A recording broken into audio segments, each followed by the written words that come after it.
राधे राधे दोस्तों।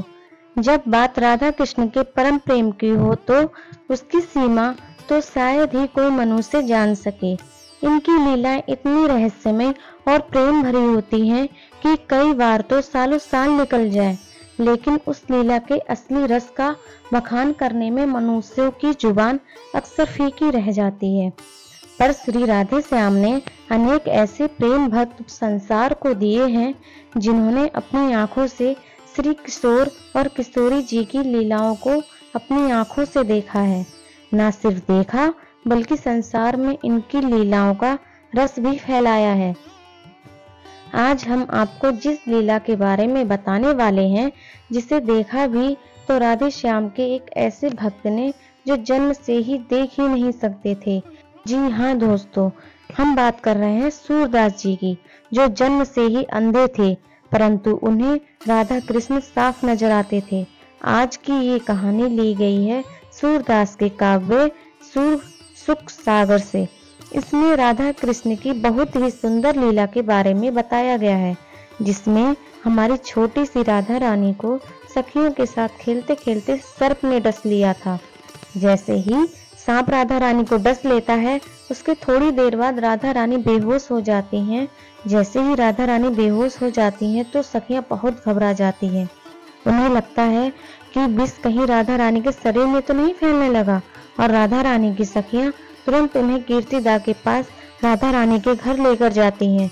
जैसे ही कीर्तिदा माता को इस बात का पता चलता है, वह बहुत ही डर जाती हैं और रोने लगती हैं। पूरे गांव में ऐसा कोई भी व्यक्ति नहीं था जो पूरी तरह से राधा रानी का जहर निकाल सके।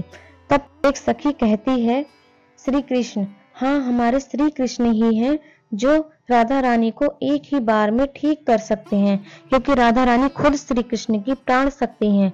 श्री कृष्ण राधा रानी के हृदय में बसते हैं, अब वो ही इन्हें ठीक कर सकते हैं।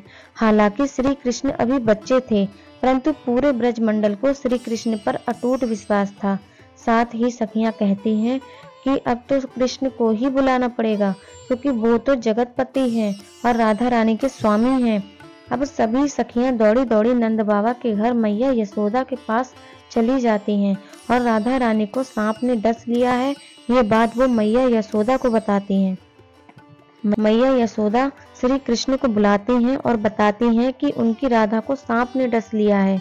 तब कृष्ण दौड़कर राधा रानी के पास उनके घर पर जाते हैं। ब्रजमंडल को तो पता ही नहीं था कि आज वो प्रेम की ऐसी मिसाल देखने वाले हैं जो संसार में युगों युगों तक कायम रहने वाली है।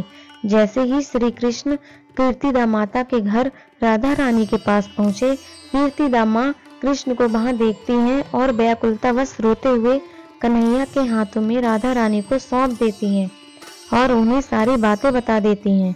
कृष्ण ने जैसे ही राधा रानी को एक बार प्रेम से स्पर्श किया, तुरंत राधा रानी का तो जैसे जहर ही उतर गया। राधा रानी ने एक ही बार में अपने कन्हैया के स्पर्श पर आंखें खोल दी, बिल्कुल वैसे ही जैसे राधा रानी ने पैदा होने के पश्चात आंखें नहीं खोली थी। परंतु कन्हैया के एक स्पर्श के बाद उन्होंने अपनी दिव्य दृष्टि से संसार को देखना शुरू कर दिया था, अपने नैनों को खोल लिया था। श्री कृष्ण का एक स्पर्श पाते ही पूरा ब्रजमंडल देखता है कि राधा रानी का सारा विष उनके शरीर से निकल जाता है। राधा रानी की आंखें जैसे ही खुली, वो अपने सामने श्री कृष्ण को खड़ा देखती हैं और वो अपने प्रियतम श्री कृष्ण को निहारती रह गईं। कीर्तिदा मैया की आंखों से अब तक आंसू बह रहे हैं। फर्क सिर्फ इतना है कि अब वे आंसू प्रेम के हैं, भक्ति के हैं, कृष्ण के प्रति समर्पण के आंसू हैं। दोस्तों, एक बात आपको और बता दें कि हमारी राधा रानी जगत जननी हैं, परमेश्वरी हैं और सर्वेश्वरी हैं। उन्हें कभी भी किसी सर्प और घातक प्रहार से कुछ हो ही नहीं सकता है। उनका पूरा शरीर दिव्य है, वो मनुष्य के समान नहीं है कि उनके शरीर पर किसी सर्प के डसने का असर होने लगे। ये लीला ब्रज धाम में इसलिए हुई थी कि कृष्ण के स्पर्श की, उनके प्रेम की और समर्पण की शक्ति को ब्रज धाम में दिखाया जा सके। दोस्तों, आचार्य बताते हैं कि इस लीला के पीछे और एक गूढ़ रहस्य है जो ज्यादातर भक्तों को एक बार ये लीला देखने से समझ में नहीं आता है।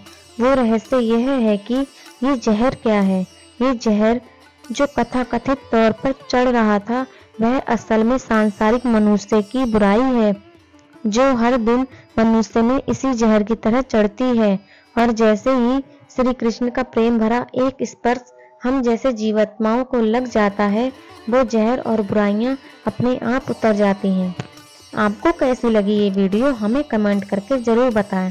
और अभी तक आपने हमारे चैनल को सब्सक्राइब नहीं किया है तो हमारे चैनल को ज़रूर सब्सक्राइब कर लें, नोटिफिकेशन बेल ऑन कर लें ताकि हमारे सारे वीडियोज़ की नोटिफिकेशन सबसे पहले पहुंचे आप तक। मैं मिलती हूं आपसे अगली वीडियो में, तब तक के लिए stay happy and Radhe Radhe.